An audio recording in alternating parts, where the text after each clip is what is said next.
I asked you to just give us one last comment in responding to Peter, because if it were true that there was some kind of manipulation going on here simply to make a political point, it means that the kind of violence we've seen outside Oeverveld School over the last 2 days was essentially orchestrated. There's nothing like that. There's nothing like that.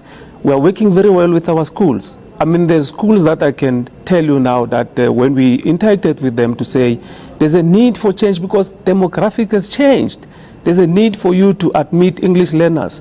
They considered, I mean, there's 2 schools in Randfontein, which I can tell you now they admitted about more than 50 learners. 2 schools without any resistance because they realized that really there's a, we have changed now, we need to accommodate other people. So he's talking about the all of a sudden. There was nothing all of a sudden here on our affidavits. We can say there was all of a sudden again on the school's part because we only realized, because remember we had to respond to what the applicant was saying. And when you respond there, they have an opportunity to go through what you are saying.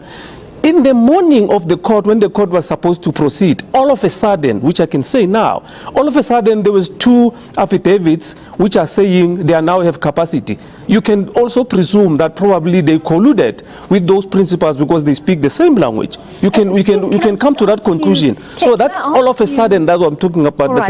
You can't say all of a sudden the department came with new evidence. We can simply say all of a sudden they came with a new evidence which judge then had to postpone the case. But then when we go back to them and say, we all of a sudden hear that you were deposited 2 affidavits, what is happening? Because according to our system, you don't have capacity, you are full. They said, no, we did not check with the administrators of the school, we made a mistake, then they changed. When we deposit that into the court. This on you.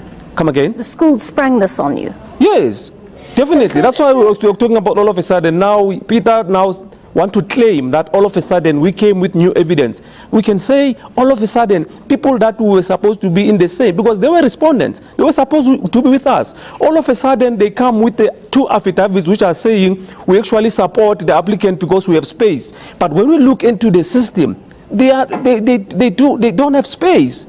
And the same applies to Oeverveld. When we look into the system, they had space to accommodate. Hence we said, can you accommodate these learners? Steve, so what political agenda is that? I've got to ask you one last question. The judge spoke about the lateness of your trying to get the kids into the Oeverveld School. We received papers on the 28th of December. 28th of December in government, it's leave time. There's no one there.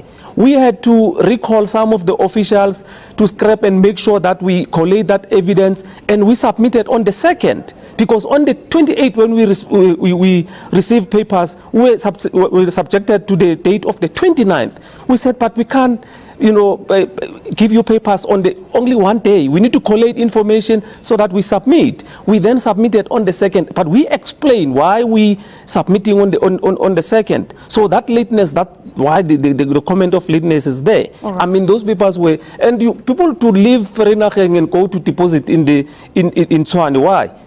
They left Johannesburg here. They are in Vereeniging. Why are they depositing in Tshwane? Those details. That was not the question I asked you, but I just need. No, but I need to clarify. On exactly. I need to clarify on things. We don't want the perception that we have a political agenda. There's no political agenda here. Thank you so much for your time, Steve. Thank you. Gauteng Department of Education spokesperson Steve Mabona and Huffington Post South Africa editor Peter du Toit. Plenty more still to come. Stay with us on Afternoon News.